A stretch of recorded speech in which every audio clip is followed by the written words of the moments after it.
Hello again, everybody, and welcome to another episode of the Tigers Baseball Podcast. I'm your host, Chris Schulte, and having a bit of a problem with consistent output, and I do apologize for that.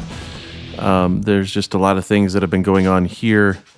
Life happens, and unfortunately, life is happening during the baseball season and causing me to not be able to put out the volume of material that I would like to. Should have about 16 or 17 of these released, and we're only on episode 8. And again, I do apologize for that. It's just a matter of well, like I said, life. So we will do our best to rectify that as time permits. So with that, let's go ahead and get into some things. Injury report: Matt Manning is going to make another rehab start. Tarek Skubal has looked good in his rehab, so there's a very distinct possibility that we'll see both of them at the beginning of next month. As I understand it, each pitcher or any pitcher that is rehabbing has 30 days for a rehab assignment as compared to 20 days for position players. Kerry Carpenter has returned from the injured list, and boy, has he looked good. And still no update on Spencer Turnbull. Spencer Turnbull has been cleared to begin a throwing program. His neck injury is such that, upper body conditioning.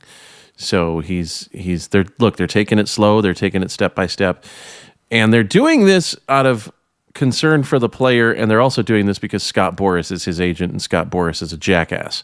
So we're just going to leave it at that. So he is progressing at a slow rate. No word on Eduardo Rodriguez. Apparently he's playing catch. Alex Faedo has had a procedure done to where his fingernail, they trimmed it, and it won't completely grow back until after the season, but it is no longer causing him any discomfort. So he should be getting ready to get on a rehab assignment. So Detroit is getting some rotation help back that they thought they were going to have at the beginning of the year, and they're getting help from Skubal. They weren't sure when he was going to come back, but they figured on him being here sometime in midsummer, and he seems to be progressing quite well. So they're going to have some decisions that they're going to have to make, but those are good problems to have, especially considering what they don't have in the minors right now in the way of depth. It could very well be a situation where Skubal comes back and you see Faedo sent back down to the minors. And they don't rush, Manning comes back and they don't rush Rodriguez and Turnbull. They just basically have a rotation of Reese Olson, Matt Boyd, Michael Lorenzen, Tarek Skubal, and Matt Manning. I don't see that happening. But, at the end of the year, I have a feeling, depending on how Lorenzen and Boyd do, I have a feeling that the rotation is going to be Rodriguez, Manning, Skubal. Actually, it'll probably go Rodriguez, Lorenzen, Skubal, Manning, and Boyd. Because you don't want to stack left-handers back-to-back if you can help it. They would, in the sense that Boyd would go, and then Rodriguez would go the next day. But that's just going 5 back to 1, unless they decide to go with a 6-man rotation, which they could do. But that's a whole situation with rosters and things of that nature that we don't want to get into.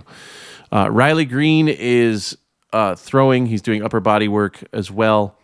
He's expected back in July. Kerry Carpenter was the boost that this offense needed and got when he came back. Now, he didn't hit well in the minors, but then he went 8 for 11 in his first 3 games back. So he's coming back and doing well. And Spencer Torkelson is starting to get off the schneid. Had himself a couple of homers in Minnesota, and apparently he hit a foul ball off of the wall that Joe Mauer's retired number is on, and it took a chunk out of the wall, and fans booed him. Look, Minnesota fans, I understand that your brains are frozen because it's so freaking cold up there most of the year, but Spencer Torkelson has no control over where a foul ball goes. It's not his fault that you guys were idiots and put that wall in a place where it could get hit by a baseball. Put it somewhere else. Idiots. The best fans in the world are Tigers fans. Let's just leave it at that. You don't want to get me started on fans from other cities. You just don't. The Tigers went through it. Look, they had a 10-game loser. Swept by Philadelphia, swept by Chicago, swept by Arizona, and it didn't look good. It was not a good. It was not a good. Not a good. It didn't. It wasn't a good look. They lost.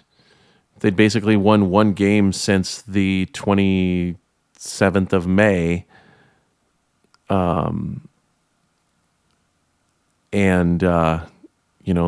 won the game on the 31st against Texas when Riley Green was initially put on the injured list, and then they went through a stretch. Now it looks like they're back on track. They took 3 out of 4 against Minnesota. Yes, they dropped 2 to Atlanta, but the one win against Atlanta that they had was a very good extra inning win. And they took game 1 against Kansas City yesterday, so they've got 2 more against Kansas City, and then the Twins come back into town. And I believe that's a 3-game set over the weekend, in which case they'll have finished half of their games with Minnesota. They've got 7 more games left with Kansas City. They've got 6 games left with Chicago and 6 games left with Cleveland. So they've pretty much played half of their division schedule. They've only lost 1 divisional series, and that was a sweep at the hands of the White Sox earlier this month. So, in doing that, they're playing better baseball in the division, and that's a big deal. That's a really big deal. This is going to be a team that's going to be competitive.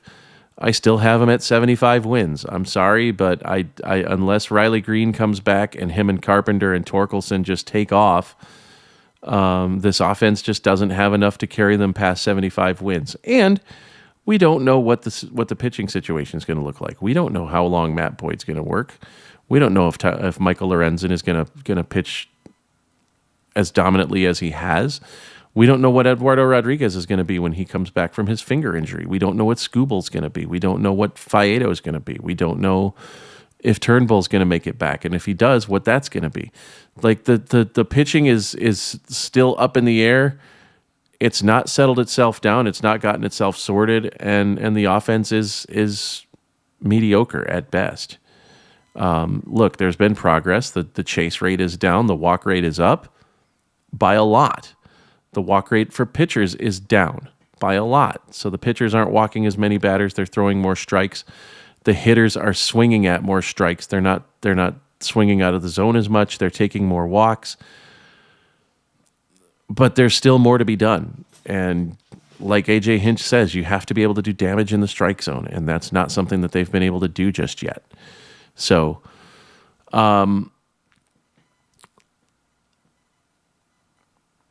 Minnesota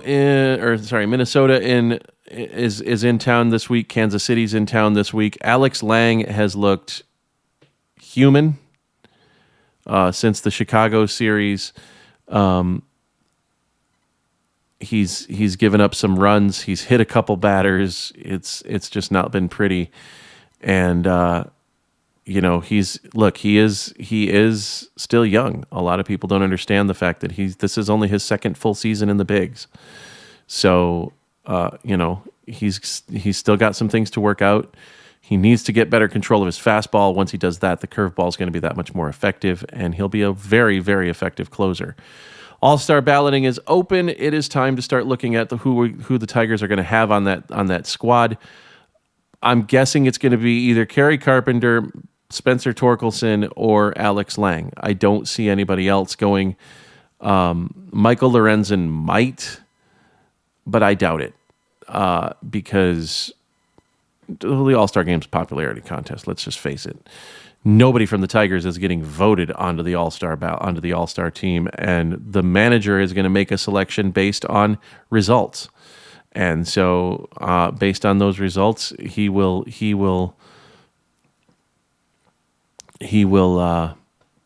Let's see. The manager is Dusty Baker. Dusty Baker is going to take the best possible player. He's not going to take somebody that's was the number one vote getter from the team. And the best possible player right now is, even though he's struggled a little bit out of the bullpen, the best possible player right now is Alex Lang. Spencer Torkelson is hitting better, but he's not hitting a ton. Kerry Carpenter just came back. And the one person who would have definitely been their all-star selection is Riley Green, and he's hurt. So he's not been... When he was put on the injured list, he was hitting close to 300, but he's not going to be off the injured list in time to be recognized as an all-star. He'll still be rehabbing, I would guess. They're saying he could be back by early July. They're also saying Spencer Turnbull will be back by July 6th. We'll see. Austin Meadows is supposed to be back by July 6th as well. He hasn't even started a rehab assignment. So there you go. Other than that, not a lot going on. Like I said, this is going to be a 75-win squad, and they are who I thought they were. And that's going to be the title of this podcast. They are who I thought they were. So there you go. With that, I'm going to close this out. I want to thank everybody for being a part of this podcast. I want to thank Anchor for the distribution of the podcast. Check us out on YouTube. If you've got us on your podcatcher of choice, check us out on YouTube. You won't be sorry for doing that. YouTube.com/@TB Podcast. I'm on Mastodon, TB Podcast at tweescake.social. Tweescake is TWEESECAKE. You can catch me there. You can also catch us on Twitter at TB Podcast. At Podcast Tigers. You can also email the show, tigersbaseballpodcast@gmail.com. I will respond. Go ahead and leave comments on the YouTube channel. We would really appreciate it. And we will catch you next week, hopefully.